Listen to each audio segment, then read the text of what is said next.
TLB's biology ക്ലാസ്സസിൻ്റെ പുതിയൊരു വീഡിയോയിലേക്ക് ഏവർക്കും സ്വാഗതം.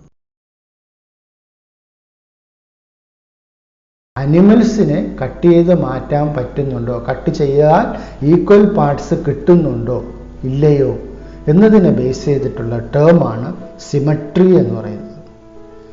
ആ സിമട്രി നമുക്ക് 3 ടൈപ്പ് ഉണ്ട്. Animals can be classified on the basis of their body symmetry into asymmetry, radial symmetry, bilateral symmetry. അപ്പോൾ അനിമൽസിനെ ക്ലാസിഫൈ ചെയ്യുമ്പോൾ അതിൻ്റെ ഒരു ബേസിസ് ആണ് ആ അനിമൽ ഇതിൽ ഏത് സിമട്രി കാണിക്കുന്നു എന്നുള്ളത്. അതിനനുസരിച്ച് നമുക്ക് അനിമൽസിനെ ഏത് ഗ്രൂപ്പിൽ ഉൾപ്പെടുത്തണമെന്ന് തീരുമാനിക്കാം. അസിമട്രി ആണോ കാണിക്കുന്നത്, റേഡിയൽ സിമട്രി ആണോ, ബൈലാറ്ററൽ സിമട്രി ആണോ, ഏത് സിമട്രി കാണിക്കുന്നു എന്നതിനെ ബേസ് ചെയ്തിട്ട് നമുക്ക് അനിമൽസിനെ ക്ലാസിഫൈ ചെയ്യാം. So symmetry is another characteristics for basis of classification. First of all asymmetry. എന്താ അസിമട്രി എന്ന് പറഞ്ഞാൽ? Any plane that passes through the centre does not divide the organism into equal halves. For example sponges. ഈ സ്പോഞ്ചസിന് നമ്മൾ എങ്ങനെ cut ചെയ്യാൻ നോക്കിയാലും നമുക്ക് ഈക്വൽ പാർട്സ് കിട്ടില്ല. അതായത് any plane that passes through the centre does not divide the organism into equal halves. ഏത് പ്ലെയിനിൽ കൂടെ കട്ട് ചെയ്താലും ഈ ഓർഗാനിസത്തിന് ഇങ്ങനെ കട്ട് ചെയ്താലും ഈക്വൽ പാർട്ട് കിട്ടില്ല, ഈ രീതിയിൽ കട്ട് ചെയ്താലും ഈക്വൽ പാർട്ട് കിട്ടില്ല, ഈ രീതിയിൽ കട്ട് ചെയ്താൽ ഈക്വൽ പാർട്ട് കിട്ടില്ല. ഏത് രീതിയിൽ നമ്മൾ ഈ ഓർഗാനിസത്തിനെ കട്ട് ചെയ്യാൻ നോക്കിയാലും നമുക്കൊരു മിറർ ഇമേജ് കിട്ടത്തില്ല, ആ ഒരു രീതിയിൽ ഈക്വലായിട്ട് കിട്ടത്തില്ല. അപ്പം അങ്ങനെ ഇല്ല, അങ്ങനത്തെ ഒരു ക്യാരക്ടറിസ്റ്റിക്സ് ഉള്ള ഒരു ഓർഗാനിസമാണ് നമ്മുടെ കയ്യിൽ കിട്ടുന്നെങ്കിൽ നമുക്ക് ധൈര്യമായിട്ട് ആ ഓർഗാനിസത്തിനെ ഏത് ഗ്രൂപ്പിൽ ഉൾപ്പെടുത്താം? സ്പോഞ്ചസ് എന്ന് പറയുന്ന ഗ്രൂപ്പിൽ ഉൾപ്പെടുത്താം, അല്ലെങ്കിൽ ഫൈലം പോരിഫെറ എന്ന് പറയുന്ന ഗ്രൂപ്പിൽ ഉൾപ്പെടുത്താം. കാരണം ആ അനിമൽസിന് സിമട്രി ഇല്ല, അസിമട്രിയാണ്. ഇനി രണ്ടാമത്തെ സിമട്രിയാണ് റേഡിയൽ സിമട്രി. എന്താ റേഡിയൽ സിമട്രി? സ്റ്റാർ ഫിഷസിനെ ഒന്ന് പരിഗണിച്ച് നോക്കൂ. ഈ സ്റ്റാർ ഫിഷസിനെ നമുക്ക് ഏത് രീതിയിൽ ഏത് പ്ലെയിനിൽ കൂടെ കട്ട് ചെയ്താലും നമുക്കവിടെ ഈക്വൽ ഹാഫ്സ് കിട്ടും. ആ രീതിയിൽ സിമട്രി കാണിക്കുന്ന അനിമൽസ്, അതിനെയാണ് നമ്മൾ റേഡിയൽ സിമട്രി എന്ന വാക്കുകൊണ്ട് ഉദ്ദേശിക്കുന്നത്. Any plane passing through the central axis of the body divides the organism into 2 identical halves. It is called radial symmetry. Any plane passing through the central axis of the body, ആ ബോഡിയുടെ central ആക്സിസിൽ കൂടെ ഈ പ്ലെയിനിൽ cut ചെയ്താലും ഈ പ്ലെയിനിൽ cut ചെയ്താലും ഈ പ്ലെയിനിൽ കട്ട് ചെയ്താലും ഏത് പ്ലെയിനിൽ കൂടെ കട്ട് ചെയ്താലും വി ഗെറ്റ് 2 ഐഡന്റിക്കൽ ഹാഫ്സ്, 2 തുല്യ ഭാഗങ്ങളായിട്ട് കിട്ടും. ആ രീതിയിൽ സിമട്രി കാണിക്കുന്ന അനിമൽസാണ് റേഡിയൽ സിമട്രി എന്ന കാറ്റഗറിയിൽ വരുന്നത്. അതിന് എക്സാമ്പിളാണ് ഫൈലം സീലൻട്രൈറ്റ്സിൽ വരുന്ന അനിമൽസ്, ടീനോഫോർസ് എന്ന് പറയുന്ന ഫൈലത്തിൽ വരുന്ന അനിമൽസ്, എക്കിനോഡേംസിൽ വരുന്ന അനിമൽസ്. ഈ അനിമൽസൊക്കെ റേഡിയൽ സിമട്രി കാണിക്കുന്ന അനിമൽസാണ്. അടുത്ത സിമട്രിയാണ് ബൈലാറ്ററൽ സിമട്രി. Bilateral symmetry. അപ്പോൾ ഈ അനിമൽസിലൊക്കെ ക്രാബിലായാലും ബട്ടർഫ്ലൈ ആയാലും ഹൗസ് ഫ്ലൈ ആയാലും അനിമൽസിനെല്ലാം നമുക്ക് ഒറ്റ പ്ലെയിനിൽ കൂടെ കട്ട് ചെയ്യുമ്പോൾ മാത്രമേ ഈക്വൽ ഹാഫ്സ് കിട്ടുള്ളൂ. ഈ ഒറ്റ പ്ലെയിൻ, ഈ ഒരു പ്ലെയിനിൽ കൂടെ കട്ട് ചെയ്യുമ്പോൾ മാത്രം നമുക്ക് 2 ഈക്വൽ ഹാഫ്സ് കിട്ടുന്നു. The body can be divided into identical left and right halves in only one plane. ഒറ്റ പ്ലെയിനിൽ കൂടെ കട്ട് ചെയ്യുമ്പോൾ മാത്രമേ കിട്ടുന്നുള്ളൂ. അങ്ങനെയാണെങ്കിൽ ആ അനിമൽസിന് എന്ത് സിമട്രി ഉണ്ടെന്ന് പറയാം? They have bilateral symmetry. അപ്പോൾ സിമട്രിയെ ബേസ് ചെയ്തിട്ട് നമുക്ക് ഈ ഒരു അനിമൽസ് വിഭാഗത്തിൽ വരുന്ന ബൈലാറ്ററൽ സിമട്രി കാണിക്കുന്ന അനിമൽസാണ് അനലിഡ്സ്, ആർത്രോപോഡ്സ്, വെർട്ടിബ്രേറ്റ്സ് എല്ലാം ഈ ഒരു സിമട്രി കാണിക്കുന്ന അനിമൽസാണ്. അപ്പോൾ 3 ടൈപ്പ് സിമട്രി ഉണ്ട്: asymmetry, radial symmetry, bilateral symmetry. Asymmetry എന്ന് പറയുമ്പോൾ ഏത് പ്ലെയിനിൽ കൂടെ കട്ട് ചെയ്താലും ഈക്വൽ ഹാഫ്സ് കിട്ടില്ല. റേഡിയൽ സിമട്രി എന്ന് പറഞ്ഞാൽ ഏത് പ്ലെയിനിൽ കൂടെ കട്ട് ചെയ്താലും ഈക്വൽ ഹാഫ്സ് കിട്ടും. ബൈലാറ്ററൽ സിമെട്രി എന്ന് പറയുമ്പോൾ ഒരേ ഒരു പ്ലെയിനിൽ കൂടെ കട്ട് ചെയ്യുമ്പോൾ മാത്രം ഈക്വൽ ഹാഫ്സ് കിട്ടും. 2 ഐഡന്റിക്കൽ ഈക്വൽ ഹാഫ്സ് കിട്ടും. ഇതും ബേസിസ് ഓഫ് ക്ലാസിഫിക്കേഷന് ഒരു എന്താ പറയുക, ബേസിസ് ഓഫ് ക്ലാസിഫിക്കേഷന് കണക്കാക്കുന്ന ഒരു ക്യാരക്ടറാണ് സിമെട്രി. അടുത്ത ബേസിസ് ഓഫ് ക്ലാസിഫിക്കേഷന് കണക്കാക്കുന്ന ക്യാരക്ടറാണ് ഡിപ്ലോബ്ലാസ്റ്റിക് ആണോ ട്രിപ്ലോബ്ലാസ്റ്റിക് ആണോ എന്നുള്ളത്. അനിമൽസ് ഡിപ്ലോബ്ലാസ്റ്റിക് ആണോ ട്രിപ്ലോബ്ലാസ്റ്റിക് ആണോ എന്നുള്ളത്. അപ്പോൾ അത് എന്താണെന്ന് മനസ്സിലാക്കുമ്പോൾ ഈ ഒരു organisation diploblastic and triploblastic organisation എന്താണെന്ന് പറയുന്നതിന് മുമ്പ് നമുക്ക് നമ്മുടെ ഒരു ഡെവലപ്മെൻ്റൽ സ്റ്റേജസ് നമുക്കൊന്ന് പരിശോധിക്കാം. എല്ലാ ഓർഗാനിസംസും ഉണ്ടാകുന്നത് ഒരു സിംഗിൾ സെല്ലിൽ നിന്നാണ്. ആ സെല്ലിനെ നമ്മൾ സൈഗോട്ട് എന്ന് വിളിക്കും. ആ സൈഗോട്ട് ഡിവൈഡ് ചെയ്തിട്ട് ആദ്യം ഒരു 2 സെല്ലാകുന്നു, പിന്നെ 4 സെല്ലാകുന്നു, 8 സെല്ലാകുന്നു, 16 സെല്ലാകുന്നു. അത് കഴിഞ്ഞിട്ട് ഈ ഒരു സെല്ല് അകത്തൊരു ക്യാവിറ്റിയൊക്കെ ഡെവലപ്പ് ചെയ്യുന്ന ഒരു സ്റ്റേജ് എത്തും. ആ ഒരു സ്റ്റേജിനാണ് നമ്മൾ ബ്ലാസ്റ്റുല എന്നൊക്കെ വിളിക്കുന്ന ഒരു സ്റ്റേജ്. അത് കഴിഞ്ഞിട്ട് ഇതൊരു ലേയേഴ്സ് ഓഫ് സെൽസ് ആവുന്ന ഒരു ഘട്ടത്തിലേക്ക് എത്തും. 3 ലെയറായിട്ട് മാറും പ്രധാനമായിട്ടും. ആ ലേയേഴ്സിനെ വിളിക്കുന്ന പേരാണ് എക്ടോഡേം, എൻഡോഡേം, മീസോഡേം എന്ന് പറയുന്ന ലേയേഴ്സ്. അപ്പോൾ ഈ ലേയേഴ്സ് ഓഫ് സെൽസ് ആയിട്ട് മാറിയിട്ടാണ് അടുത്ത് വീണ്ടും ഓർഗൻസ് ഡെവലപ്പ് ചെയ്യുന്നതും. മീസോഡേമിൽ നിന്നും കുറേ ഓർഗൻസ് ഡെവലപ്പ് ചെയ്യും, എക്ടോഡേമിൽ നിന്ന്, എൻഡോഡേമിൽ നിന്നും, അങ്ങനെ ഡിഫറൻറ്റ് ലേയേഴ്സിൽ നിന്നും ഡിഫറൻറ്റ് ഓർഗൻസ് ഡെവലപ്പ് ചെയ്യും. ഓർഗൻസ് ഡെവലപ്പ് ചെയ്യുകയും പിന്നെ ഓർഗൻസ് ചേർന്നിട്ട് ഓർഗൻ സിസ്റ്റമായിട്ട് മാറുകയും ഒരു പൂർണ്ണ വളർച്ചയെത്തിയ ഒരു ബേബിയായിട്ട് മാറുകയും ചെയ്യുക എന്നുള്ളതാണ് മിക്കവാറും എല്ലാ ഓർഗാനിസത്തിൻ്റെയും ഡെവലപ്മെൻ്റൽ സ്റ്റേജിൽ വരുന്നത്. അപ്പോൾ ആ ഓർഗാനിസത്തിൻ്റെ ഡെവലപ്മെൻ്റൽ സ്റ്റേജിൽ ഈ എംബ്രിയോണിക് ലെയേഴ്സ് എത്ര ലെയേഴ്സ് ഡെവലപ്പ് ചെയ്യുന്നു? 2 ലെയേഴ്സാണ് ഡെവലപ്പ് ചെയ്യുന്നതെങ്കിൽ അത് ഡിപ്ലോബ്ലാസ്റ്റിക് എന്ന് വിളിക്കും. 3 ലെയേഴ്സും ഡെവലപ്പ് ചെയ്യുന്നുണ്ടെങ്കിൽ അത്തരം അനിമൽസിനെ ട്രിപ്ലോബ്ലാസ്റ്റിക് അനിമൽസ് എന്ന് വിളിക്കും. അപ്പോൾ ആ രീതിയിൽ ഡിപ്ലോബ്ലാസ്റ്റിക് ആൻഡ് ട്രിപ്ലോബ്ലാസ്റ്റിക് ഓർഗനൈസേഷൻസ് കാണിക്കുന്ന അനിമൽസ് ഉണ്ട്. The fundamental cell layers laid down in an early embryo, അതിനാണ് ഗാസ്ട്രുല എന്നുള്ള പേരിൽ വിളിക്കുന്നത്, are called germ layers from which all the tissues and organs are developed. Based on the number of germ layers, animals are grouped into diploblastic and triploblastic animals. ഫസ്റ്റിൽ എന്താണ് diploblastic animals എന്ന് നോക്കാം. ഈ ഒരു ഫിഗർ ശ്രദ്ധിച്ച് നോക്കുക. നേരത്തെ കാണിച്ച ഒരു എംബ്രിയോണിക് ലേയേഴ്സിൻ്റെ ഒരു ഡെവലപ്മെൻ്റൽ സ്റ്റേജാണ്. ഇവിടെ 2 ലെയേഴ്സിൻ്റെ പേര് കാണിച്ചിട്ടുണ്ട്.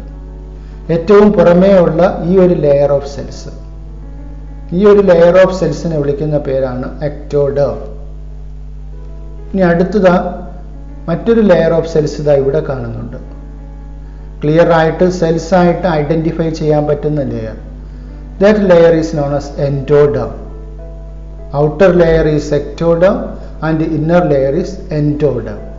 ഈ എക്ടോഡേമിൻ്റെയും എൻഡോഡേമിൻ്റെയും ഇടയ്ക്ക് ഒരു അൺഡിഫറൻഷിയേറ്റഡ് ലെയർ നമുക്കിവിടെ കാണാൻ സാധിക്കും. ഇവിടെ സെൽസ് ആയിട്ട് ക്ലിയർ ആയിട്ട് ഡിഫറൻഷിയേറ്റ് ചെയ്ത സെൽസ് ഇല്ല ഇതിനകത്ത്. ആ ലെയറിനെ വിളിക്കുന്ന പേരാണ് മീസോഗ്ലിയ എന്ന് വിളിക്കുന്നത്. മീസോഗ്ലിയ.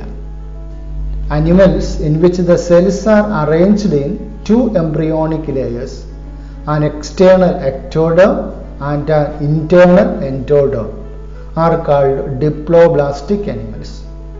ഈ രീതിയിൽ 2 germ layers ആണ് ആ അനിമൽസിൻ്റെ എംബ്രിയോണിക് ഡെവലപ്മെൻറ്റിൽ ഉള്ളതെങ്കിൽ അത്തരം അനിമൽസിനെ വിളിക്കുന്ന പേരാണ് ഡിപ്ലോബ്ലാസ്റ്റിക് അനിമൽസ്. ഡിപ്ലോബ്ലാസ്റ്റിക് അനിമൽസിൽ ഏതൊക്കെ എംബ്രിയോണിക് ലേയേഴ്സ് കാണും? എക്ടോഡേമും കാണും, എൻഡോഡേമും കാണും. ഇനി ഇത് രണ്ടിൻ്റെയും ഇടയിൽ ഒരു undifferentiated layer present in between ectoderm and endoderm is known as mesoglea. പേര് മറക്കണ്ട.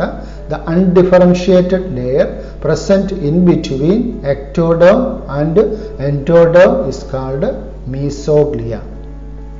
Mesoglea. അപ്പോൾ ഡിപ്ലോബ്ലാസ്റ്റിക് അനിമൽസിൽ 2 ലെയർ കൃത്യമായിട്ടും ഡിഫറൻഷിയേറ്റ് ചെയ്ത് മാറിയിട്ടുണ്ടാവും. ഔട്ടർ എക്ടോഡേമും ഇന്നർ എൻഡോഡേമും. അപ്പോൾ in between these 2 layers there is an undifferentiated layer present which is known as mesoglia. ഇപ്പോൾ ഡിപ്ലോബ്ലാസ്റ്റിക്കിന് എക്സാമ്പിൾ ആണ് സീലൻഡ്രേറ്റ്സ്. ഫൈലം സീലൻഡ്രേറ്റായിൽ വരുന്ന animals. Next triploblastic animals. Here we can see a clear differentiated layer in between the ectoderm and endoderm. നേരത്തെ ഇത് ectoderm ആയിട്ട് നമ്മൾ കണ്ടായിരുന്നു. അതിൻ്റെ ഉള്ളിലായിട്ട് ഇവിടെ എൻഡോഡേമും കണ്ടു. ഇവിടെ ഒരു അൺഡിഫറൻഷിയേറ്റഡ് ലെയറാണ് നേരത്തെ കണ്ടത്. എന്നാൽ ഇവിടെ നോക്കൂ, ഇവിടെ ക്ലിയർ ആയിട്ട് സെൽസ് ആയിട്ട് ഡിഫറൻഷിയേറ്റ് ചെയ്തിട്ടുള്ള ഒരു ലെയറിനെ നമുക്കിവിടെ കാണാൻ സാധിക്കും. ആ മിഡിൽ ലെയറിനെ വിളിക്കുന്ന പേരാണ് മീസോഡേം. ഇപ്പോൾ അനിമൽസിൻ്റെ ഡെവലപ്മെൻറ്റിൽ ഈ 3 ലെയറും കൃത്യമായിട്ട് ഡെവലപ്പ് ചെയ്യുന്ന അനിമൽസ് ആണെങ്കിൽ അത്തരം അനിമൽസിനെ നമ്മൾ ട്രിപ്ലോബ്ലാസ്റ്റിക് എന്ന കാറ്റഗറിയിൽ ഉൾപ്പെടുത്തും. The animals which possess 3 embryonic layers are called triploblastic animals. These animals possess a 3rd embryonic layer in between the ectoderm and the endoderm called mesoderm. എക്ടോഡേമിനും എൻഡോഡേമിനും ഇടയിൽ ക്ലിയർ ആയിട്ടുള്ള ഒരു ഡിഫറൻഷിയേറ്റ് ചെയ്തിട്ടുള്ള ഒരു ലെയർ ഓഫ് സെൽസ് ഇവിടെ കാണാം. അതിനെ വിളിക്കുന്ന പേരാണ് മീസോഡേം. ട്രിപ്ലോബ്ലാസ്റ്റിക് ഓർഗനൈസേഷൻ കാണിക്കുന്ന ഗ്രൂപ്പ് ഓഫ് അനിമൽസ് ആണ് പ്ലാറ്റിഹെൽമിന്തസ് ടു കോഡൈറ്റ്സ്. പ്ലാറ്റിഹെൽമിന്തസ് മുതൽ മുകളിലേക്കുള്ള മറ്റ് ഫൈലംസുകൾ, കോഡൈറ്റ്സ് വരെയുള്ള എല്ലാ ഫൈലത്തിലെയും അനിമൽസ് ട്രിപ്ലോബ്ലാസ്റ്റിക് ഓർഗനൈസേഷൻ കാണിക്കുന്ന അനിമൽസ് ആണ്. രണ്ടും ഒന്ന് കമ്പയർ ചെയ്ത് ഡയഗ്രാംസ് നോക്കാം. ഇത് ഡിപ്ലോബ്ലാസ്റ്റിക് ആണ്, ഇത് ട്രിപ്ലോബ്ലാസ്റ്റിക് ആണ്. ഡിപ്ലോബ്ലാസ്റ്റിക്കിൽ എക്ടോഡേമും എൻഡോഡേമും ഉണ്ട്, ഇതിലും ഉണ്ട്. ട്രിപ്ലോബ്ലാസ്റ്റിക്കിലും എക്ടോഡേമും എൻഡോഡേമും ഉണ്ട്. എന്താ ഇതിലെ വ്യത്യാസം? ഡിപ്ലോബ്ലാസ്റ്റിക്കിൽ ഒരു അൺഡിഫറൻഷിയേറ്റഡ് ലെയർ എക്ടോഡേമിനും എൻഡോഡേമിനും ഇടയിൽ കാണാൻ സാധിക്കും. ഇത് സെൽസായിട്ട് മാറിയിട്ടില്ല. എന്നാൽ അത് സെൽസായിട്ട് ക്ലിയർ സെൽസായിട്ട് മാറിയിട്ടുള്ള ഒരു ഡിഫറൻഷിയേറ്റഡ് ചെയ്തിട്ടുള്ള ഒരു ലെയർ നമുക്കിവിടെ ട്രിപ്ലോബ്ലാസ്റ്റിക് ഓർഗനൈസേഷനുള്ള അനിമൽസിൽ കാണാൻ സാധിക്കും. ഇതാണ് ട്രിപ്ലോബ്ലാസ്റ്റിക്കും ഡിപ്ലോബ്ലാസ്റ്റിക്കും തമ്മിലുള്ള. എന്താണ് സീലോ എന്ന് പറയുന്നതിന് മുമ്പ് നമ്മൾ നേരത്തെ ആ ഒരു ഡെവലപ്മെന്റൽ സ്റ്റേജ് ഓർഗാനിസത്തിന്റെ പഠിച്ചത് നിങ്ങൾ ഓർക്കുന്നുണ്ടാവും. അതായത് ഒരു ഓർഗാനിസം ഡെവലപ്പ് ചെയ്യുന്നത് ഒരു സിംഗിൾ സെല്ലിൽ നിന്നാണ്. എന്താണ് ആ സിംഗിൾ സെല്ലിന്റെ പേര്? സൈഗോട്ട് എന്ന് വിളിക്കുന്നു. സ്പേമും എഗ്ഗും, മെയിൽ ഗമീറ്റായ സ്പേമും ഫീമെയിൽ ഗമീറ്റായ എഗ്ഗും തങ്ങളിൽ ഫെർട്ടിലൈസേഷൻ നടന്നിട്ട് ഉണ്ടാകുന്ന ഒരു സിംഗിൾ സെല്ലാണ് സൈഗോട്ട് എന്ന് പറയുന്നത്. ആ സൈഗോട്ട് ഡെവലപ്പ് ചെയ്തിട്ടാണ് ഒരു പൂർണ്ണ വളർച്ചയെത്തിയ ഒരു ഓർഗാനിസം ഉണ്ടാകുന്നത്. അപ്പോൾ ആ സൈഗോട്ട് സെൽ ഡിവിഷന് വിധേയമായിട്ട് ഒരു സെല്ല് 2 സെല്ലായിട്ടും 4ആയിട്ടും 8ആയിട്ടും 16ആയിട്ടും ആ രീതിയിൽ ഡിവൈഡ് ചെയ്ത് പോകുന്നു. എന്നിട്ട് അടുത്തൊരു ഗ്രൂപ്പ് ഓഫ് സെല്ല് കിട്ടുന്നു. ആ ഗ്രൂപ്പ് ഓഫ് സെല്ല് കഴിഞ്ഞിട്ടൊരു ലെയേഴ്സ് ഓഫ് സെൽസ് കിട്ടുന്നു.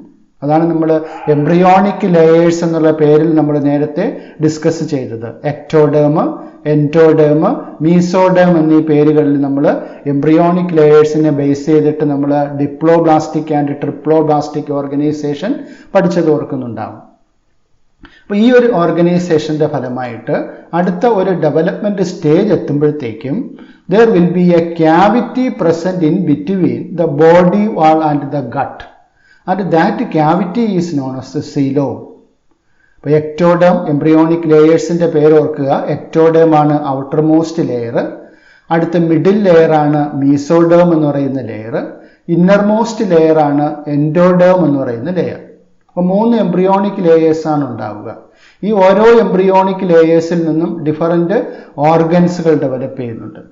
അപ്പോൾ ഇവിടെ ഒരു ഓർഗാനിസത്തിന് ഒരു ട്രാൻസ്വേഴ്സ് സെക്ഷൻ നമ്മൾ എടുത്തു കഴിഞ്ഞാൽ ആ ഓർഗാനിസത്തിൻ്റെ ഏറ്റവും പുറമേയുള്ള ഈ ഒരു ബോഡി വാൾ, ആ ഒരു ബോഡി വാൾ നിർമ്മിക്കപ്പെട്ടിട്ടുള്ളത് എക്ടോഡേം കൊണ്ടായിരിക്കും. അത് കഴിഞ്ഞിട്ട് അതിൻ്റെ മസിൽസുകൾ അത് നിർമ്മിക്കപ്പെട്ടിട്ടുള്ളത് മീസോഡേം കൊണ്ടാണ്. എന്നാൽ അകത്തുള്ള ഇന്റേണൽ ഓർഗൻസിൽ ഏറ്റവും പ്രധാനമായിട്ട് അലിമെന്ററി കനാൽ, ഗട്ട്, അത് നിർമ്മിക്കപ്പെട്ടിട്ടുള്ളത് എൻഡോഡേം കൊണ്ടാണ്. അപ്പോൾ there will be a cavity present in between the body wall and gut. അപ്പോൾ body വാളിനും ഗട്ടിനും ഇടയിലായിട്ട് there is a cavity. ഇവിടെ നമുക്ക് ഈ ചിത്രത്തിൽ നോക്കിയാൽ കാണാം. ഇതാണ് ഒരു ക്രോസ് സെക്ഷനാണ് ഒരു അനിമലിൻ്റെ. അപ്പോൾ ഇത് അതിൻ്റെ ഗട്ടാണ് അല്ലെങ്കിൽ അലിമെൻ്ററി കനാലാണ്. ആ അലിമെൻ്ററി കനാലിനും ഇത് അതിൻ്റെ ബോഡി വാളാണ്. ബോഡി വാളിനും ഇടയ്ക്ക് കാണുന്ന ഈ ഒരു ക്യാവിറ്റി, ഈ ഒരു ക്യാവിറ്റിയാണ് സീലോം എന്നുള്ള പേര് കൊണ്ട് വിശേഷിപ്പിക്കുന്നത്. ഒരു അനിമലിൻ്റെ ഡെവലപ്മെൻറ്റിൽ സീലോം ഡെവലപ്പ് ചെയ്യുന്നുണ്ടോ ഇല്ലയോ എന്നതിനെ ബേസ് ചെയ്തിട്ട് നമുക്ക് അനിമൽസിനെ മൂന്നായിട്ട് ക്ലാസിഫൈ ചെയ്യാം. On the basis of coelom, animals are classified into three: coelomates, pseudocoelomate, acoelomate. ഇപ്പോൾ coelom പ്രസൻ്റ് ആണോ ഇല്ലയോ, എന്ത് ടൈപ്പാണ് എന്നതിനെ ബേസ് ചെയ്തിട്ട് അനിമൽസിനെ നമുക്ക് മൂന്നായിട്ട് ക്ലാസിഫൈ ചെയ്യാം. Coelomates animals, pseudocoelomate, acoelomate. അങ്ങനെ മൂന്നായിട്ട് നമുക്ക് അനിമൽസിനെ സീലോമിൻ്റെ പ്രസൻസ് അനുസരിച്ച് നമുക്ക് ക്ലാസിഫൈ ചെയ്യാം. ഇനി ഓരോ സീലോമിൻ്റെയും പ്രത്യേകത നോക്കാം. Coelomate animals. എന്താണ് സീലോമേറ്റ് അനിമൽസ് എന്ന് പറഞ്ഞാൽ? Animals possessing coelom are called coelomate. അപ്പോൾ ശരിക്കും ഒരു സീലോം ഒരു അനിമലിൽ ഉണ്ടാകുന്നുവെങ്കിൽ ആ അനിമലിനെ നമുക്ക് സീലോമേറ്റ് അനിമൽസ് എന്ന് വിളിക്കാം. അപ്പം അതിന് എക്സാമ്പിളാണ് annelids, മൊളുസ്കൻസ്, arthropods, echinoderms, ഹെമികോഡേറ്റ്സ് and chordates. അപ്പോൾ ഈ ഫൈലത്തിൽ വരുന്ന എല്ലാ അനിമൽസിനും ശരിക്കുള്ള ഒരു സീലോം ഡെവലപ്പ് ചെയ്യുന്നുണ്ട്. അതായത് പുറമേ നേരത്തെ പറഞ്ഞു ഇതൊരു എക്ടോഡേം ലെയറാണ്, നടുക്ക് കാണുന്നതാണ് ഒരു മീസോഡേം ലെയർ, ഇന്നർമോസ്റ്റ് ലെയറാണ് എൻഡോഡേം ലെയർ. അപ്പോൾ ഇത് ഗട്ടാണ്. ഈ കാണുന്നതാണ് അതിൻ്റെ ഗട്ട് അല്ലെങ്കിൽ അലിമെൻ്ററി കനാൽ. നമ്മൾ ക്രോസ് സെക്ഷൻ നടത്തുമ്പോൾ ഈ ഒരു ഹോളായിട്ട് കാണുന്നതാണ് അതിൻ്റെ അലിമെൻ്ററി കനാൽ. അപ്പോൾ ഇതിനിടയിലായിട്ട് ഒരു ക്യാവിറ്റി, ഈ കാണുന്ന ക്യാവിറ്റി, ആ ക്യാവിറ്റിയാണ് സീലോം എന്ന് വിളിക്കുന്നത്. അതിൽ ലൈൻ ചെയ്തുകൊണ്ട് അതിനെ ആവരണം ചെയ്തുകൊണ്ട് മീസോഡേം സെൽസ് കാണാം. മീസോഡേം സെൽസ് അതിനെ ബോഡി വാളിനെയും അകത്തുനിന്ന് ആവരണം ചെയ്യും, അതുപോലെ ഗട്ടിനെ അതിൻ്റെ പുറത്തുനിന്ന് ആവരണം ചെയ്യും. അപ്പോൾ ബോഡി വാളിനും ഗട്ടിനും ഇടയിലായിട്ട് മീസോഡേം കൊണ്ട് കംപ്ലീറ്റ് ആയിട്ട് കവർ ചെയ്തിട്ടുള്ള ഒരു സീലോം, ഒരു ക്യാവിറ്റി ഓർഗാനിസത്തിൻ്റെ ഡെവലപ്മെൻറ്റിൽ ഡെവലപ്പ് ചെയ്യുന്നുണ്ടെങ്കിൽ അത്തരം അനിമൽസിനെ നമുക്ക് സീലോമേറ്റ്സ് എന്ന് വിളിക്കാം. Animals possessing coelom are called coelomates. ഇനി എന്താണ് സീഡോസീലോമേറ്റ് എന്ന് നോക്കാം. In some animals, the body cavity is not lined by mesoderm. Instead, the mesoderm is present as scattered pouches in between the ectoderm and endoderm. നോക്കൂ, ഇത് നമ്മൾ നേരത്തെ മനസ്സിലാക്കിയ coelomate അനിമൽസിൻ്റെ ഒരു ഡയഗ്രാം. ശരിക്കുള്ള ഒരു സീലോം ഇതിൽ ഡെവലപ്പ് ചെയ്യുന്നുണ്ട്. എന്നാൽ ചില ഓർഗാനിസത്തിൻ്റെ ഡെവലപ്മെൻറ്റിൽ നോക്കൂ, body cavity is not lined by mesoderm. Mesoderm കൊണ്ട് ഇതാണ് ബോഡി ക്യാവിറ്റി എന്നറിയാം. ഈ ബോഡി ക്യാവിറ്റിയെ ഈ ചിത്രത്തിൽ കാണുന്നത് പോലെ മീസോഡേം കൊണ്ട് കംപ്ലീറ്റ് ആയിട്ട് ആവരണം ചെയ്തിട്ടുണ്ടാവില്ല. അതിന് പകരം instead the mesoderm is present as scattered pouches. അപ്പം മീസോഡേം അവിടെ ആയിട്ട് ചില പൗച്ചസ് പോലെ, സഞ്ചികൾ പോലെ ഇങ്ങനെ ഡെവലപ്പ് ചെയ്യും. കംപ്ലീറ്റ് ആയിട്ട് ഗട്ടിനെ കവർ ചെയ്തുകൊണ്ട് ഒരു മീസോഡേം ഉണ്ടാവില്ല. അപ്പോൾ അത്തരം അനിമൽസ് ആണ് നമ്മൾ സീഡോസീലോമേറ്റ് അനിമൽസ് എന്ന് പറയുന്നത്.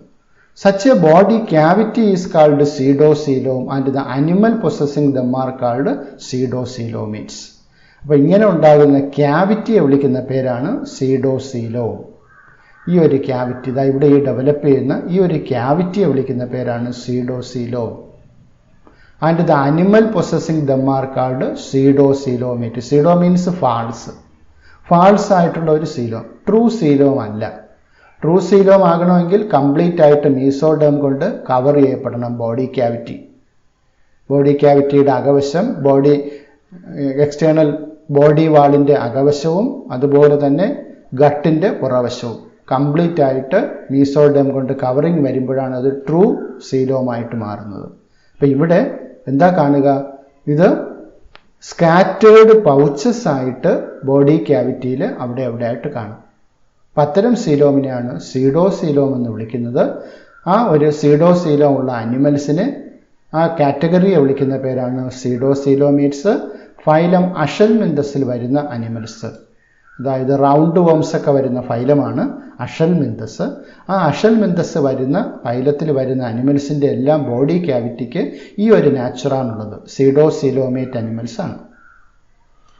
ഇനി അടുത്ത ബോഡി ക്യാവിറ്റി നോക്കാം, അസീലോമേറ്റ് അനിമൽസ്. അസീലോമേറ്റ് അനിമൽസ് സീലോമിൻ്റെ ഓപ്പോസിറ്റ് ആണ് ഇവിടെ acoelom. The animals in which the body cavity is absent, body cavity ഇല്ല. അത്തരം അനിമൽസിനെ വിളിക്കുന്ന പേരാണ് അസീലോമേറ്റ് അനിമൽസ്. അസീലോമേറ്റ് അനിമൽസിന് എക്സാമ്പിളാണ് പ്ലാറ്റി ഹെൽമിന്തസ്. പ്ലാറ്റി ഹെൽമിന്തസ് എന്ന് പറയുമ്പോൾ നമ്മുടെ ഈ ഫ്ലാറ്റ് വോംസ് എന്ന് പറയും, നാടവിരകളൊക്കെ ഉൾപ്പെടുന്ന ആ ഒരു ഫൈലത്തിനെ വിളിക്കുന്ന പേരാണ് പ്ലാറ്റി ഹെൽമിന്തസ്. അപ്പം ഈ ഒരു ചിത്രം നോക്കിക്കേ. അപ്പം ഇത് പുറമേ കാണുന്ന ഇതാണ് എക്ടോഡേം ലെയർ, ഇവിടെ കാണുന്നതാണ് മീസോഡേം ലെയർ, ഇവിടെ കാണുന്നതാണ് എൻഡോഡേം ലെയർ. അപ്പോൾ ഈ ഒരു എൻഡോഡേമിനും എക്ടോഡേമിനും ഇടയിൽ ഇവിടെ ഒരു ക്യാവിറ്റി ഡെവലപ്പ് ചെയ്യുന്നില്ല. ഇവിടെ മീസോഡേം കൊണ്ട് കംപ്ലീറ്റ് സെല്ല് കൊണ്ടങ്ങ് നിറഞ്ഞിരിക്കുകയാണ്. There is no cavity in between endoderm and ectoderm. അങ്ങനെ ഒരു മീസോഡേം കൊണ്ട് ലൈൻ ചെയ്തിട്ടുള്ള ഒരു ക്യാവിറ്റി ഈ ഓർഗാനിസംസിൽ ഡെവലപ്പ് ചെയ്യുന്നില്ല. അതുകൊണ്ട് ഈ ഓർഗാനിസംസിനെ വിളിക്കുന്ന പേരാണ് അസീലോമേറ്റ് അനിമൽസ്. എക്സാമ്പിളാണ് platy helminthes. The animals in which the body cavity is absent are called acoelomate animals. Body cavity ഇല്ലാത്ത അനിമൽസിനെയാണ് അസീലോമേറ്റ് അനിമൽസ് എന്ന് വിളിക്കുന്നത്. അപ്പോൾ സീലോമിനെ ബേസ് ചെയ്തുകൊണ്ട് മൂന്നായിട്ട് ക്ലാസിഫൈ ചെയ്യുന്നുണ്ട്.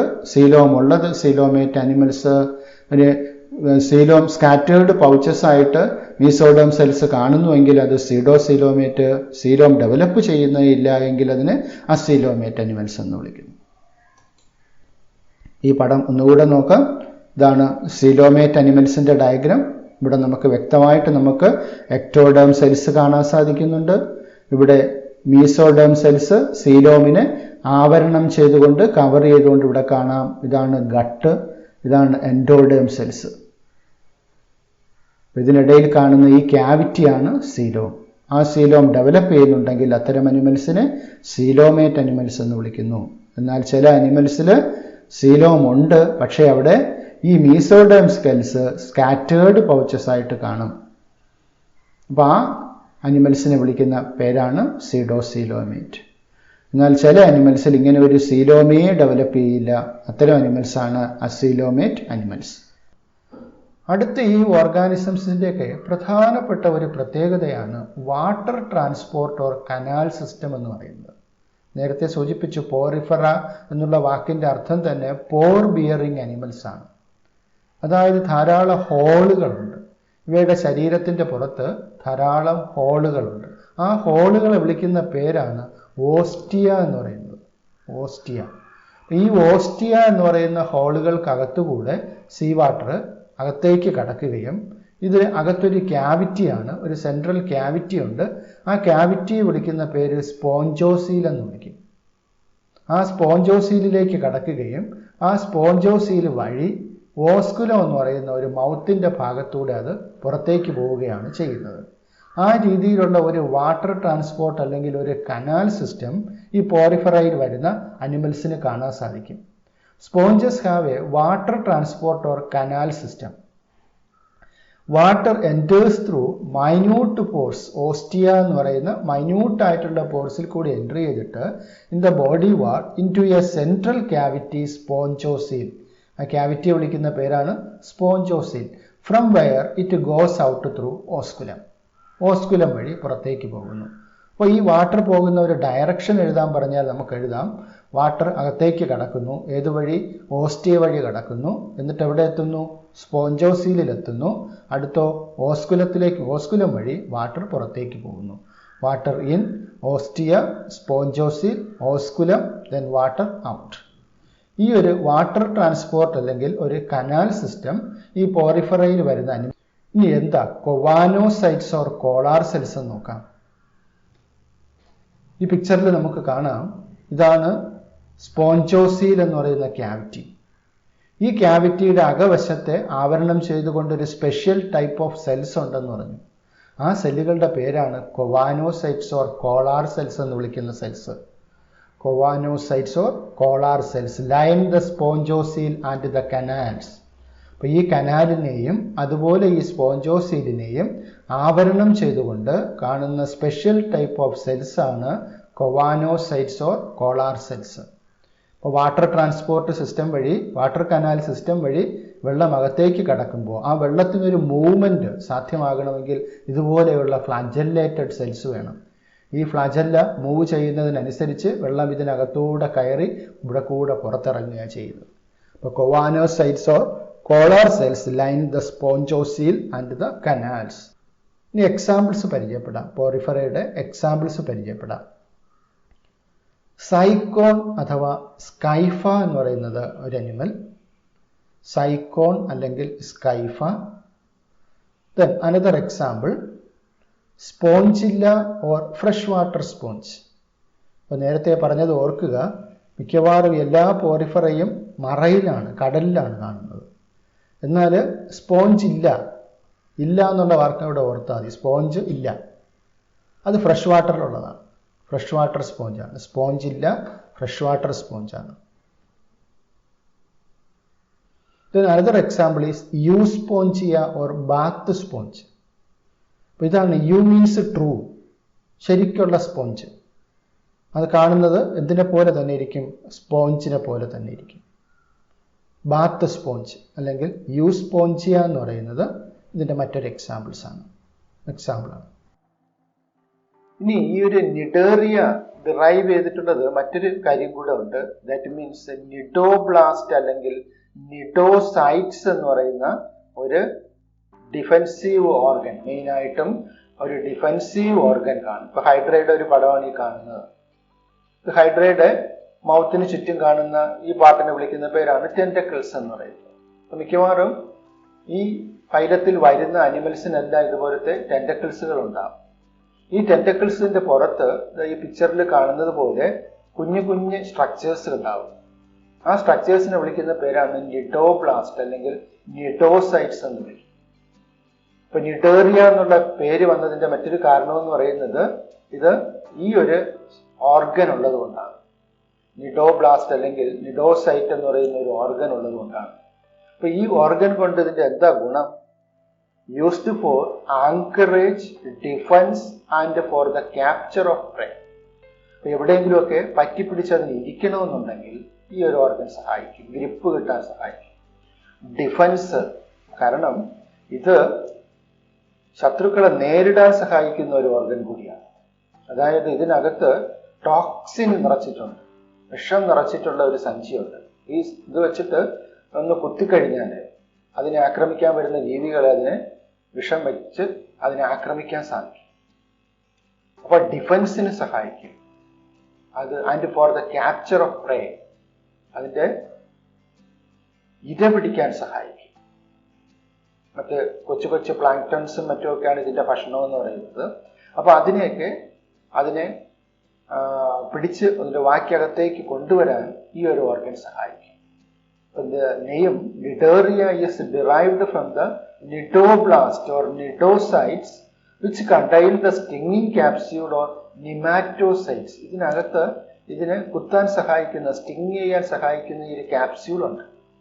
ഈ ക്യാപ്സ്യൂളിനെ വിളിക്കുന്ന പേരാണ് നിമാറ്റോസൈറ്റ്സ്. രണ്ട് പേര് തങ്ങളിൽ മാറിപ്പോകണ്ട. നിഡോബ്ലാസ്റ്റ് അല്ലെങ്കിൽ നിഡോസൈറ്റ് എന്ന് പറയുന്നത് ഈ ഓർഗനെ മൊത്തത്തിൽ വിളിക്കുന്ന പേരാണ്.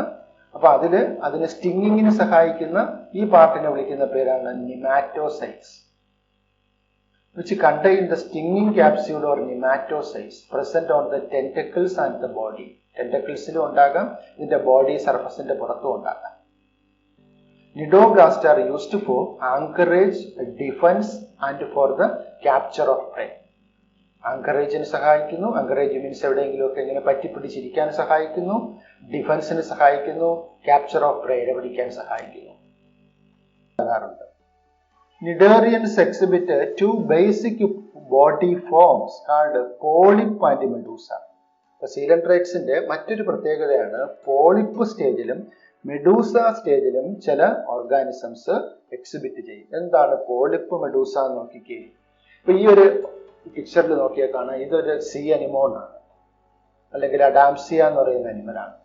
അപ്പൊ ഈ അനിമല് നേരത്തെ സൂചിപ്പിച്ചു, ഇത് എവിടെയെങ്കിലുമൊക്കെ പറ്റിപ്പിടിച്ച് സെസൈലായിട്ട് വളരുന്ന ഓർഗാനിസംസ് ആണ്. ഒരു സിലിണ്ട്രിക്കൽ ഷേപ്പുമാണ് ഇതിനുള്ളത്. അപ്പോൾ അത്തരം അനിമൽസിനെ വിളിക്കുന്ന പേരാണ് പോളിപ്പ് എന്ന് വിളിക്കുന്നത്. എന്നാൽ ഈ ജെല്ലി ഫിഷിനെ പോലെയുള്ള അനിമൽസ് വെള്ളത്തിൽ ഫ്രീ ആയിട്ട് നീന്തി നടക്കുന്ന അനിമൽസാണ്. ഒറീലിയ പോലെയുള്ള അനിമൽസ് വെള്ളത്തിൽ ഫ്രീ ആയിട്ട് നീന്തി നടക്കുന്ന ഒരു അംബ്രല ഷേപ്പുള്ള ഒരു അനിമൽസിന്റെ കാറ്റഗറിയാണ്. അപ്പൊ അതിനെ വിളിക്കുന്ന പേരാണ് മെഡൂസ. അപ്പൊ ചില ഓർഗാനിസംസ് ഈ രണ്ട് സ്റ്റേജിലും ഒരേ ഓർഗാനിസം തന്നെ രണ്ട് സ്റ്റേജിലും എക്സിബിറ്റ് ചെയ്യാറുണ്ട്. അങ്ങനെ വരുമ്പോഴത്തേക്കും അതിനെ ആൾട്ടർനേഷൻ ഓഫ് ജനറേഷൻ എന്ന് പറയും. ഡിസ്കസ് ചെയ്യാതെ എന്തായാലും പോളിപ്പ് മെഡൂസ എന്ന് പറയുന്നതിനെ കുറിച്ച് ഒരു കമ്പാരിസൺ നോക്കാം. അതായത് പോളിപ്പ് എന്ന് പറയുന്നത് സെസൈൽ ഫോമാണ്, എവിടെയെങ്കിലുമൊക്കെ പറ്റിപ്പിടിച്ച് വളരുന്ന ഫോമാണ് പോളിപ്പ് എന്ന് പറയുന്നത്. എന്നാൽ മെഡൂസ എന്ന് പറയുന്നത് വെള്ളത്തിൽ ഇങ്ങനെ ഫ്രീ ആയിട്ട് നീന്തി നടക്കുന്ന ഫോമാണ് മെഡൂസ ഫോം, ഫ്രീ സ്വിമ്മിംഗ് ഫോമാണ്. ഇതിനൊരു സിലിണ്ട്രിക്കൽ ഷേപ്പാണ്. പോളിപ്പിന് സിലിണ്ട്രിക്കൽ ഷേപ്പാണ്, എന്നാൽ മെഡൂസയ്ക്ക് അംബ്രല ഷേപ്പാണ്. പോളിപ്പ് എന്ന് പറയുന്നത് അസെക്ഷൽ ഫോമാണ്, മെഡൂസ എന്ന് പറയുന്നത് സെക്ഷൽ ഫോമാണ്. അപ്പോൾ ഇതൊക്കെയാണ് പോളിപ്പിന്റെ ക്യാരക്ടേഴ്സ്. സെസൈൽ ഫോമാണ്, സിലിണ്ട്രിക്കൽ ആണ്, അസെക്ഷൽ ഫോമാണ്. മെഡൂസ ഫ്രീ സ്വിമ്മിംഗ് ആണ്, അംബ്രല ഷേപ്ഡ് ആണ്, സെക്ഷൽ ഫോമാണ്. പോളിപ്പിന് എക്സാമ്പിൾ ആണ് ഹൈഡ്രൈൻ അഡാംസിയം. മെഡൂസയ്ക്ക് എക്സാമ്പിൾ ആണ് ഒറീലിയ അല്ലെങ്കിൽ ജെല്ലി ഫിഷ് എന്ന് പറയുന്ന അനിമൽ. ഇനി നേരത്തെ സൂചിപ്പിച്ചു, ഈ അനിമല് ആൾട്ടർനേഷൻ ഓഫ് ജനറേഷൻ അല്ലെങ്കിൽ മെറ്റാജെനിസിസ് എന്നൊരു പ്രോസസ്സിന് ചില ഗ്രൂപ്പ് ഓഫ് അനിമൽസ് വിധേയമാകാറുണ്ട്. കാരണം ഒരു അനിമൽസ് തന്നെ രണ്ട് ഫോമിൽ എക്സിസ്റ്റ് ചെയ്യുക. Polyps produces medusae asexually and medusa form polyp asexually. ഇതിനെയാണ് നമ്മൾ ആൾട്ടർനേഷൻ ഓഫ് ജനറേഷൻ എന്ന് വിളിക്കുന്നത്. അതായത് രണ്ട് ലൈഫ് സൈക്കിളിൽ സെക്ഷൽ റീപ്രൊഡക്ഷൻ നടക്കുന്നുണ്ട്, അസെക്ഷൽ റീപ്രൊഡക്ഷൻ നടക്കുന്നുണ്ട്. സെക്ഷൽ റീപ്രൊഡക്ഷൻ എന്ന് പറയുമ്പോൾ മെഡൂസ ഫോമിൽ നിന്നും സ്പേമും എഗ്ഗും പ്രൊഡ്യൂസ് ചെയ്യുന്നുണ്ട്. ഈ ഓർഗാനിസം തന്നെ സ്പേമും എഗ്ഗും പ്രൊഡ്യൂസ് ചെയ്യും. അത് സൈഗോട്ടായിട്ട് മാറും. ആ സൈഗോട്ട് ഡെവലപ്പ് ചെയ്തിട്ട് ഒരു ലാർവഡ് ഫോം ഉണ്ടാകും. ലാർവഡ് ഫോമിൽ നിന്നും വീണ്ടും അടുത്തുണ്ടാകുന്നത് പോളിപ്പാണ്. ഈ പോളിപ്പിൽ നിന്നും ബഡ്ഡിംഗ് പ്രോസസ്സിലൂടെ അസെക്ഷൽ റീപ്രൊഡക്ഷനിലൂടെ ഒരു ലാർവൽ സ്റ്റേജ് ഉണ്ടാവുകയും ആ ലാർവൽ സ്റ്റേജ് പിന്നെ ഡെവലപ്പ് ചെയ്തിട്ട് മെഡൂസ ഫോം ആവുകയുമാണ് ചെയ്യുന്നത്. ഈ രീതിയിൽ സ്പേമും എഗ്ഗും കൂടെ ഫ്യൂസ് ചെയ്തിട്ടുള്ള സെക്ഷൽ റീപ്രൊഡക്ഷനും അസെക്ഷൽ റീപ്രൊഡക്ഷനും ഈ ഒബീലിയെ പോലെയുള്ള അനിമൽ എക്സിബിറ്റ് ചെയ്യുന്നുണ്ട്. അങ്ങനെ എക്സിബിറ്റ് ചെയ്യുന്ന ആ പ്രതിഭാസത്തിന് വിളിക്കുന്ന പേരാണ് ആൾട്ടർനേഷൻ ഓഫ് ജനറേഷൻ അഥവാ മെറ്റാജെനിസിസ് എന്ന് വിളിക്കുന്നത്. Those cnidarians which exist in both the forms exhibit alternation of generation or metagenesis. That is, polyps produce medusae asexually and medusa form the polyp sexually. Polyp produces medusae asexually. പോളിപ്പിൽ നിന്നും Medusa ഉണ്ടാകുന്ന ഈ reproduction എന്ന് പറയുന്നത് asexual reproduction ആണ്. കാരണം ഇവിടെ സ്പേമും എഗ്ഗും തമ്മിലുള്ള fusion ഒന്നും നടക്കുന്നില്ല. And medusa form the polyp sexually. മെഡൂസയിൽ നിന്നും പോളിപ്പ് ഉണ്ടാകുന്നത് സെക്ഷൽ റീപ്രൊഡക്ഷൻ വഴിയാണ്. കാരണം ഇവിടെ സ്പേം എഗ്ഗും പ്രൊഡ്യൂസ് ചെയ്യുന്നു, അത് രണ്ടും തമ്മിൽ ഫ്യൂസ് ചെയ്ത് സൈഗോട്ട് ഡെവലപ്പ് ചെയ്തിട്ടാണ് പോളിപ്പ് ഉണ്ടാകുന്നത്. അപ്പൊ ഇങ്ങനെ രണ്ട് ഫോമും, പോളിപ്പ് ഫോമും മെഡൂസ ഫോമും ചില ഓർഗാനിസംസ് എക്സിബിറ്റ് ചെയ്യാറുണ്ട്. ഒബീലിയെ പോലെയുള്ള ഓർഗാനിസംസ് എക്സിബിറ്റ് ചെയ്യാറുണ്ട്. ആ പ്രതിഭാസത്തിനെ വിളിക്കുന്ന പേരാണ് alternation of generation or metagenesis. ഇനി എക്സാമ്പിൾസ് പരിചയപ്പെടാം. പോർച്ചുഗീസ് മാൻ ഓഫ് വാർ എന്നറിയപ്പെടുന്ന ഒരു അനിമലാണിത്, ഫൈസേലിയ. ഇത് കടലിലൊക്കെ കൂട്ടമായിട്ട് കിടക്കുന്ന സമയത്ത് ഷിപ്പും മറ്റുമൊക്കെ ഈ ഒരു ഫൈസേലിയയിൽ എൻറ്റാങ്കിൾ ചെയ്ത് പോകാറുണ്ട്. അപ്പൊ അതുകൊണ്ട് ഇതിനെ വിളിക്കുന്ന ഒരു പേരാണ് പോർച്ചുഗീസ് മാൻ ഓഫ് വാർ. പോർച്ചുഗീസുകാരെ യുദ്ധത്തിന് സഹായിച്ച ഒരു അനിമൽ എന്നുള്ള ലെവലിൽ ഇതിനെ ഫൈസേലിയയെ പോർച്ചുഗീസ് മാൻ ഓഫ് വാർ എന്നുള്ള പേരിൽ വിളിക്കാറുണ്ട്. നെക്സ്റ്റ് അഡാംസിയ അല്ലെങ്കിൽ സീ അനിമോൺ. പെനാറ്റുല അല്ലെങ്കിൽ സീ പെൻ എന്നറിയപ്പെടുന്ന ഓർഗാനിസമാണ് ഈ പടത്തിൽ കാണുന്നത്. പെനാറ്റുല അല്ലെങ്കിൽ സീ പെൻ. ഗോർഗോണിയ അഥവാ സീ ഫാൻ അല്ലെങ്കിൽ ഗോർഗോണിയ എന്നറിയപ്പെടുന്ന അനിമലാണ്. നെക്സ്റ്റ് മിയാൻട്രിന അഥവാ ബ്രെയിൻ കോറൽ. കോറൽസ്, പവിഴപ്പുറ്റുകളൊക്കെ ഫോം ചെയ്യുന്ന ഒരു അനിമലാണിത്. മിയാൻട്രിന കാണുമ്പോൾ തന്നെ നമ്മുടെ ബ്രെയിനിന്റെ ഒരു എക്സ്റ്റേണൽ സ്ട്രക്ചർ പോലെ നമുക്ക് ഇതിനെ കാണാൻ സാധിക്കും. അതുകൊണ്ട് ഇതിനെ ബ്രെയിൻ കോറൽ എന്ന പേരിലും വിളിക്കാറുണ്ട്. മിയാൻട്രിന അഥവാ ബ്രെയിൻ കോറൽ. ടീനോഫോറ. ഈ ഫൈലത്തിൽ വരുന്ന അനിമൽസിനെ കോമൺ ആയിട്ട് വിളിക്കുന്ന പേര് സീ വാൾനട്ട്സ് അല്ലെങ്കിൽ കോമ്പ് ജെല്ലീസ് എന്നാണ് വിളിക്കുന്നത്. ഇത് the body bears 8 external rows of ciliated comb plates. നേരത്തെ സൂചിപ്പിച്ചു, ഇവയുടെ ശരീരത്തിൻ്റെ പുറത്തായിട്ട് കോംബ് പ്ലേറ്റ്സ് ഉണ്ട്, സീലിയേറ്റഡ് കോംബ് പ്ലേറ്റ്സ് ഉണ്ട്. എത്ര എണ്ണം ഉണ്ടാവും? 8 എണ്ണം ഉണ്ടാകും. ശരീരത്തിൻ്റെ പുറത്തായിട്ട് 8 നിരകളിലായിട്ട് സീലിയേറ്റഡ് കോംബ് പ്ലേറ്റ്സ് ഉണ്ടാകും. ഈ കോംബ് പ്ലേറ്റ്സ് എങ്ങനെയാണ് നിർമ്മിക്കപ്പെട്ടിട്ടുള്ളത്? സീലിയ കൊണ്ടാണ് നിർമ്മിക്കപ്പെട്ടിട്ടുള്ളത്. അപ്പോൾ സീലിയ കൊണ്ട് നിർമ്മിക്കപ്പെട്ടിട്ടുള്ള ചീപ്പ് പോലത്തെ ഒരു സ്ട്രക്ചർ, അതാണ് സീലിയേറ്റഡ് കോംബ് പ്ലേറ്റ്സ്. എന്താ ഇതുകൊണ്ട് ഈ ഓർഗാനിസത്തിനുള്ള ബെനിഫിറ്റ് എന്താ? It help in locomotion. അത് മൂവ് ചെയ്യുന്നതിന് സഹായിക്കുന്ന പാർട്ടാണ് കോംബ് പ്ലേറ്റ്സ്. അപ്പോൾ പ്രത്യേകം ഓർമ്മിക്കുക, കോംബ് പ്ലേറ്റ്സ് എന്ന് പറയുന്നത് ടീനോഫോസിൻ്റെ ലോക്കോമോട്ടറി ഓർഗനാണ് കോംബ് പ്ലേറ്റ്സ്. ഇനി ഇതിൻ്റെ മറ്റൊരു ക്യാരക്ടറിസ്റ്റിക് പ്രോപ്പർട്ടിയാണ് ബയോലൂമിനസെൻസ് എന്ന് പറയുന്ന പ്രോപ്പർട്ടി. ഇപ്പോൾ എന്താ ബയോലൂമിനസെൻസ്? നിങ്ങൾ മിന്നാമിനിങ്ങിനെയൊക്കെ കണ്ടിട്ടുണ്ടാവും. മിന്നാമിനിങ്ങിന് ലൈറ്റ് പുറപ്പെടുവിക്കാനുള്ള കപ്പാസിറ്റി ഉണ്ട്. രാത്രിയിൽ അത് നല്ല വെളിച്ചത്തിൽ നീങ്ങിപ്പോകുന്നത് നമുക്ക് കാണാൻ സാധിക്കും. ആ പ്രോപ്പർട്ടിയെ വിളിക്കുന്ന പേരാണ് ബയോലൂമിനസെൻസ്. ഒരു ലിവിങ് ഓർഗാനിസത്തിന് ലൈറ്റ് എമിറ്റ് ചെയ്യാൻ കിട്ടുന്ന കപ്പാസിറ്റിയാണ്, ആ പ്രോപ്പർട്ടിയാണ് ബയോലൂമിനസെൻസ് എന്ന് വിളിക്കുന്നത്. ഈ ഒരു പ്രോപ്പർട്ടി നമുക്ക് ഈ ഓർഗാനിസംസിലും കാണാൻ സാധിക്കും, ടീനോഫോഴ്സിലും കാണാൻ സാധിക്കും. ഇവ എസ്പെഷ്യലി ലൈറ്റ് എമിറ്റ് ചെയ്യുന്നത് അതിൻ്റെ എനിമീസ് അതിനെ അറ്റാക്ക് ചെയ്യാൻ വരുമ്പോഴാണ് പ്രധാനമായിട്ടും അത് ലൈറ്റ് എമിറ്റ് ചെയ്ത് അതിനെ പേടിപ്പിക്കാൻ നോക്കുന്നത്. ആ ഒരു പ്രോപ്പർട്ടിയെ വിളിക്കുന്ന പേരാണ് bioluminescence. The property of a living organism to emit light is well marked in ctenophores. ഇനി ഇതിന് 2 എക്സാമ്പിൾസ് നമുക്ക് പഠിക്കുവാനുണ്ട്. പ്ലീറോബ്രാക്കിയ എന്ന് പറയുന്ന ഓർഗാനിസവും ടീനോപ്ലാന എന്ന് പറയുന്ന ഓർഗാനിസവും. ഈ 2 എക്സാമ്പിൾസ് ആണ് ടെക്സ്റ്റിൽ നിങ്ങൾക്ക് പഠിക്കുവാനായിട്ട് തന്നിട്ടുള്ളത്, പ്ലീറോബ്രാക്കിയയും ടീനോപ്ലാൻ. അടുത്ത ഫൈലമായ ഫൈലം പ്ലാറ്റിഹെൽമിന്തസിനെ കുറിച്ച് നമുക്കിനി മനസ്സിലാക്കാം. പ്ലാറ്റിഹെൽമിന്തസ് എന്ന് പറഞ്ഞാൽ ഫ്ലാറ്റ് വേംസ് ആണ്. അപ്പോൾ എന്താ ഇവയുടെ ബോഡിയുടെ പ്രത്യേകത എന്ന് ചോദിച്ചു കഴിഞ്ഞാൽ, they have dorso ventrally flattened body. Dorsal side എന്ന് പറയുന്നത് അപ്പർ സൈഡ്, വെൻട്രൽ സൈഡ് എന്ന് പറയുന്നത് ലോവർ സൈഡ്.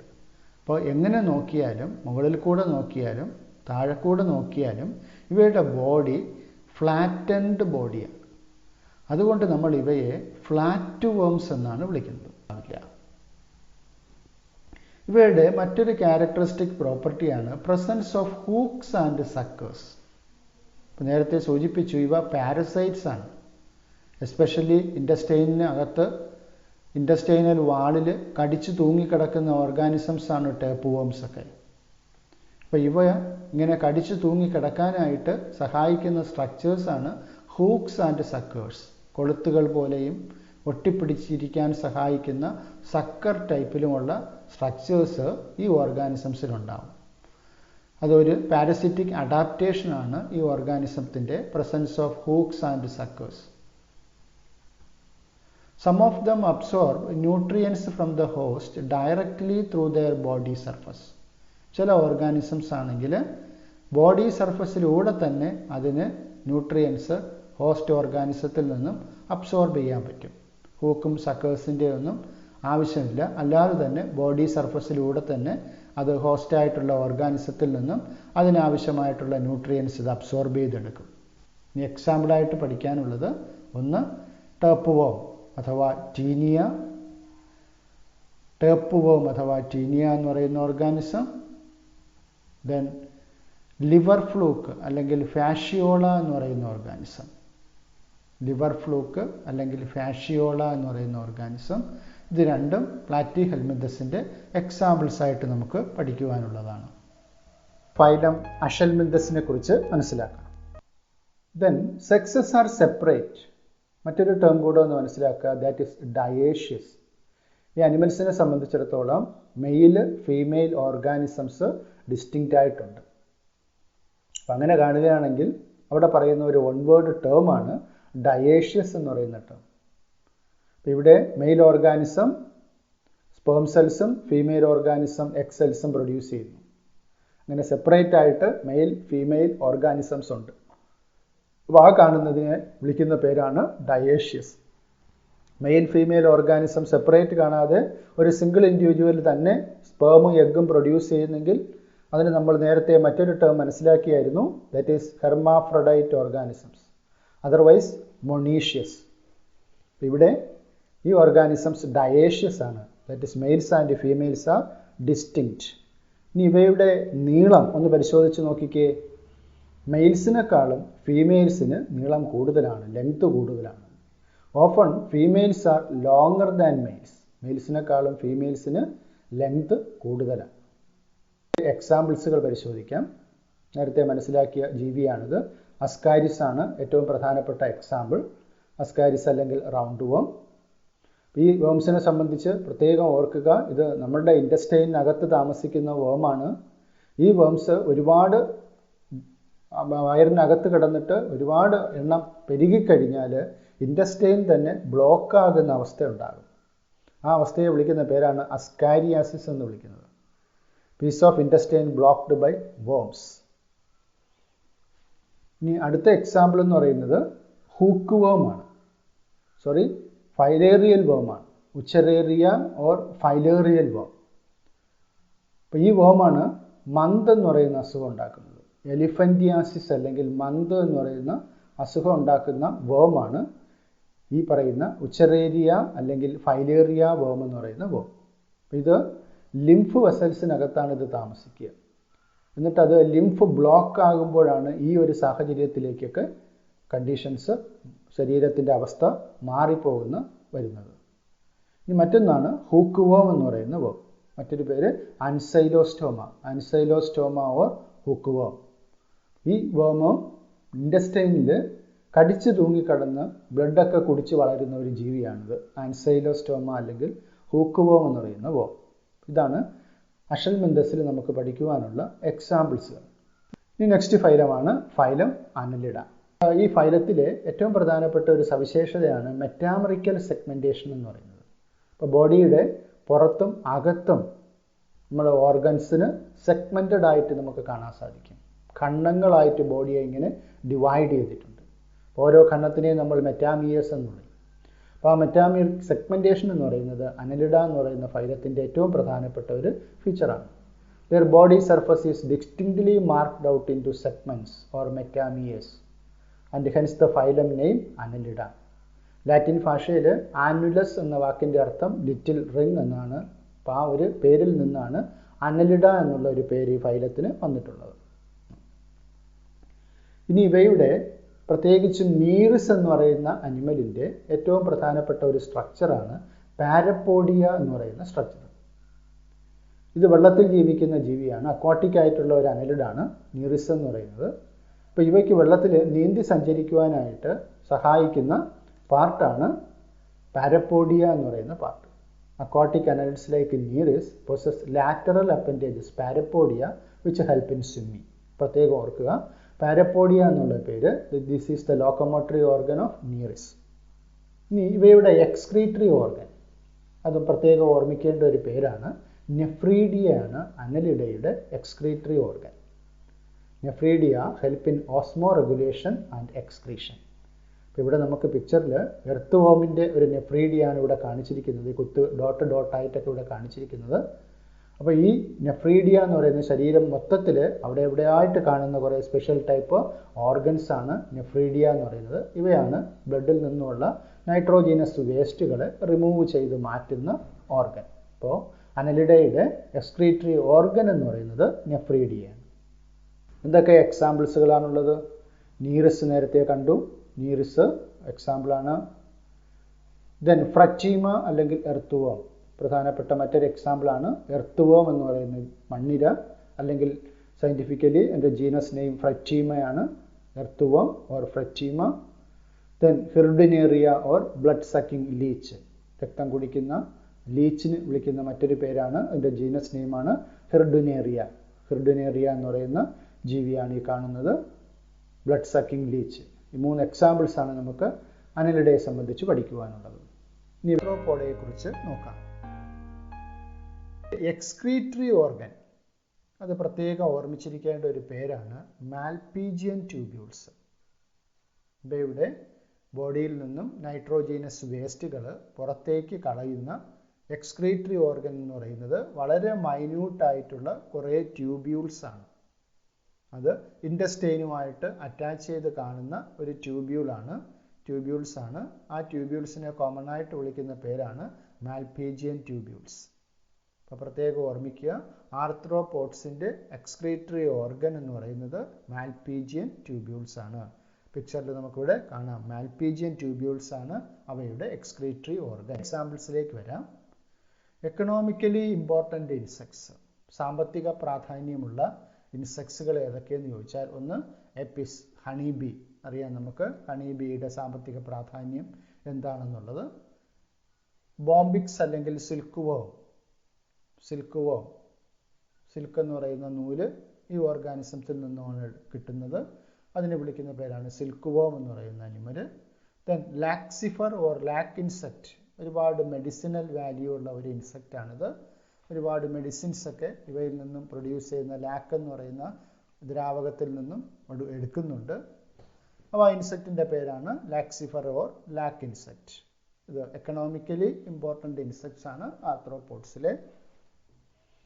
ഇനി വെക്റ്റേഴ്സ്, ഇപ്പോൾ ഗുണപരമായിട്ടുള്ള കാര്യങ്ങൾ ചെയ്യുന്ന ഓർഗാനിസംസ് ഉള്ളതുപോലെ തന്നെ ഇതിൽ വെക്റ്റേഴ്സ് ആയിട്ടുള്ള രോഗങ്ങൾ ഒരാളിൽ നിന്നും മറ്റൊരാളിലേക്ക് വഹിക്കുന്ന ആൾക്കാരെയാണ് വെക്റ്റേഴ്സ് എന്ന് വിളിക്കുന്നത്. വെക്റ്റേഴ്സ് ആയിട്ടുള്ള കുറച്ച് മൊസ്കിറ്റോസ് ഉണ്ട്. പേരുകൾ കേട്ടിട്ടുണ്ടാവും. Anopheles mosquito, Culex mosquito, Aedes mosquito. അപ്പോൾ ഈ മൊസ്കിറ്റോസൊക്കെ ധാരാളം ഡിസീസസ് ഒരാളിൽ നിന്നും മറ്റൊരാളിലേക്ക് പകർത്തുന്നുണ്ട്. മലമ്പനി, മന്ത്, അതുപോലെ തന്നെ ചിക്കൻ ഗുനിയ, ഡെങ്കിപ്പനി തുടങ്ങിയ രോഗങ്ങളൊക്കെ പരത്തുന്നത് ഇത്തരം കൊതുകുകളാണ്. അപ്പോൾ പേരുകൾ പ്രത്യേകിച്ച് ഓർമ്മിക്കുക. Mosquitoes 3 different types of mosquitoes ഉണ്ട്. Anopheles, Culex, Aedes. Now we can discuss about the next phylum Mollusca. The mouth contains a file-like rasping organ for feeding called radula. അപ്പോൾ മൊളുസ്കൻസിൽ പ്രധാനമായിട്ട് ഓർമ്മിക്കേണ്ട മറ്റൊരു ടേമാണ് റാഡുല. എന്താണ് റാഡുല?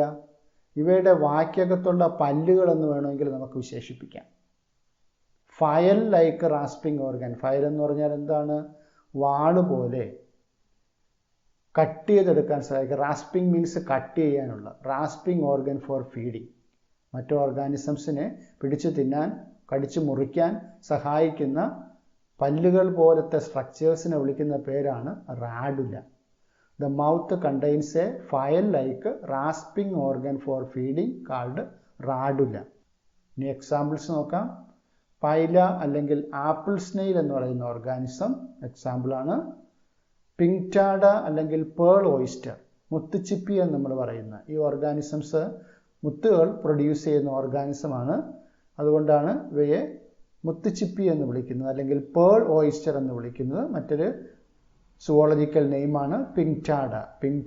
മുത്ത് എടുക്കുന്നതിൻ്റെ ഒരു പിക്ചർ നമുക്കിവിടെ കാണാൻ സാധിക്കും. പിങ്ടാഡ അല്ലെങ്കിൽ പേൾ ഓയിസ്റ്റർ എന്ന് പറയുന്ന അനിമൽ. സെപ്പിയ അല്ലെങ്കിൽ കട്ടിൽ ഫിഷ്, പിക്ചറിൽ കാണുന്ന കട്ടിൽ ഫിഷ് എന്ന് പറയുന്ന അനിമൽ മൊളുസ്കനാണ്. ലോലിഗോ അല്ലെങ്കിൽ സ്ക്വിഡ്, ഇതൊന്നും കണ്ടിട്ടുണ്ടാകും നിങ്ങൾ. ഈ അനിമലും മൊളുസ്കൻസിൽ വരുന്നതാണ്. ലോലിഗോ അല്ലെങ്കിൽ സ്ക്വിഡ് എന്ന് പറയുന്ന അനിമൽ. ദെൻ ഒക്ടോപ്പസ് അല്ലെങ്കിൽ ഡെവിൾ ഫിഷ്, നീരാളി എന്നറിയപ്പെടുന്ന ഒക്ടോപ്പസ് അല്ലെങ്കിൽ ഡെവിൾ ഫിഷ് എന്നറിയപ്പെടുന്ന ഈ അനിമൽ മൊളുസ്കനാണ്. ദെൻ അപ്ലീസിയ അല്ലെങ്കിൽ സീ ഹെയർ അല്ലെങ്കിൽ അപ്ലീസിയ എന്ന് പറയുന്ന അനിമൽ മൊളുസ്കൻസിൽ വരുന്നതാണ്. ഡെന്റേലിയം അല്ലെങ്കിൽ ടസ്ക് ഷെൽ, ഈ ഒരു ആനക്കൊമ്പ് പോലെ ഇരിക്കുന്ന ഇതിനകത്താണ് ശരിക്കും ഈ ഓർഗാനിസം ജീവിക്കുന്നത്. അപ്പോൾ അതിനെ വിളിക്കുന്ന പേരാണ് ഡെന്റേലിയം അല്ലെങ്കിൽ ടസ്ക് ഷെൽ എന്ന് വിളിക്കുന്നത്. അടുത്ത അനിമൽ കീറ്റോപ്ലൂറ ഓർ കൈറ്റൺ. കീറ്റോപ്ലൂറ അല്ലെങ്കിൽ കൈറ്റൺ എന്ന് പറയുന്ന അനിമൽ. ഈ അനിമൽ മൊളുസ്കൻസിൽ വരുന്നതാണ്. ഇത്രയും അനിമൽസാണ് ഫൈലം മൊളുസ്കയുടെ എക്സാമ്പിളായിട്ട് വരുന്നത്. നമുക്ക് ഫൈലം എക്കിനോഡെർമേറ്റയുടെ ഫീച്ചേഴ്സ് പരിചയപ്പെടാം. ഇനി ഏറ്റവും പ്രധാനപ്പെട്ട എക്കിനോഡെർമേറ്റയുടെ ഫീച്ചറാണ് വാട്ടർ വാസ്കുലാർ സിസ്റ്റം. എക്കിനോഡേംസിൻ്റെ ഏറ്റവും പ്രധാനപ്പെട്ട ഒരു ഫീച്ചറാണ് water vascular system. Water canal system നമ്മൾ പോറിഫറയിൽ പഠിച്ചത് ഓർക്കുന്നുണ്ടാവും. ഓസ്റ്റിയ വഴി, ഓസ്കുലം വഴി, മൗത്ത് വഴി വാട്ടർ പുറത്തേക്ക് പോകുന്ന ആ ഒരു ഫീച്ചർ പോറിഫറയിൽ പഠിച്ചത് ഓർക്കുന്നുണ്ടാവും. ഇവിടെ ജസ്റ്റ് ഒരു ഡിഫറൻസ്, വാട്ടർ കനാൽ സിസ്റ്റം അല്ല, വാട്ടർ വാസ്കുലാർ സിസ്റ്റമാണ്. ഈ ഒരു വാട്ടർ വാസ്കുലാർ സിസ്റ്റം എന്ന് പറയുമ്പോൾ അതിൽ തന്നെ അതിന് ലോക്കോമോഷന് ഹെൽപ്പ് ചെയ്യുന്നുണ്ട്, capture and transport of food and respiration. ഇപ്പോൾ മേജറായിട്ടുള്ള ഒരുപാട് ആക്ടിവിറ്റീസ് ഈ ഓർഗാനിസംസിൽ നടക്കാൻ ഈ ഒരു വാട്ടർ വാസ്കുലാർ സിസ്റ്റം സഹായിക്കുന്നുണ്ട്. വാട്ടർ ഇതിൻ്റെ ബോഡിക്കകത്തേക്ക് കടന്നു പോയിട്ട് കുറേ കനാൽസുകൾ വഴി ഇതിങ്ങനെ സഞ്ചരിക്കുന്നുണ്ട്. ആക്ച്വലി ഈ സ്റ്റാർ ഫിഷസിൻ്റെ അല്ലെങ്കിൽ എക്കിനോഡേംസിൻ്റെ ലോക്കോമോട്ടറി ഓർഗൻ എന്നറിയപ്പെടുന്ന പാർട്ടാണ് ട്യൂബ് ഫീറ്റ് എന്ന് പറയുന്ന ഭാഗം. അപ്പോൾ ഈ ട്യൂബ് ഫീറ്റ് ഈ ഒരു വാട്ടറിൻ്റെ പ്രഷറിനെ ഡിപ്പെൻഡ് ചെയ്താണ് ഇത് വർക്ക് ചെയ്യുന്നത്. അപ്പോൾ ഈ വാട്ടർ കനാലുകൾക്കകത്തുകൂടെ ഈ വെള്ളം ഇതിനകത്തുകൂടെ കടന്നു പോകുമ്പോഴാണ് ഈ ട്യൂബ് ഫീറ്റ് ബൾജ് ചെയ്യുന്നതും അതിനനുസരിച്ച് സ്റ്റാർ ഫിഷിന് മൂവ് ചെയ്യാൻ പറ്റുന്നതും. പ്രത്യേകം ഓർമ്മിക്കുക, water vascular system it is the characteristic feature of Echinodermata. The most distinctive feature of echinoderms is the presence of water vascular system. ആ സിസ്റ്റം കൊണ്ട് എന്തൊക്കെയാണ് ഈ ഓർഗാനിസത്തിനുള്ള ഹെൽപ്പുകൾ? Locomotion, capture and transport of food, respiration. Examples പരിചയപ്പെടാം. Asterias or starfish പരിചയപ്പെട്ടതാണ്. Starfish അല്ലെങ്കിൽ Asterias എന്ന് പറയുന്നത്. Echinus or sea urchin, Echinus or sea urchin. Antedon or sea lily, sea lily or antedon. Cucumeria or sea cucumber, കടൽ വെള്ളരിക്ക എന്നറിയപ്പെടുന്ന organisms. Cucumeria or sea cucumber. Ophiura or brittle star. ഇത്രയുമാണ് എക്കിനോഡേംസിൽ നമുക്ക് പഠിക്കുവാനുള്ള examples. ഏതൊക്കെയാണ്? Asterias or starfish, Echinus or sea urchin, Antedon or sea lily, Cucumeria or sea cucumber, Ophiura or brittle star. എക്കിനോഡേംസിൻ്റെ ഇത്രയും examples നമുക്ക് പഠിക്കുവാനുണ്ട്. For video lessons, please subscribe TLB's biology classes. Thank you.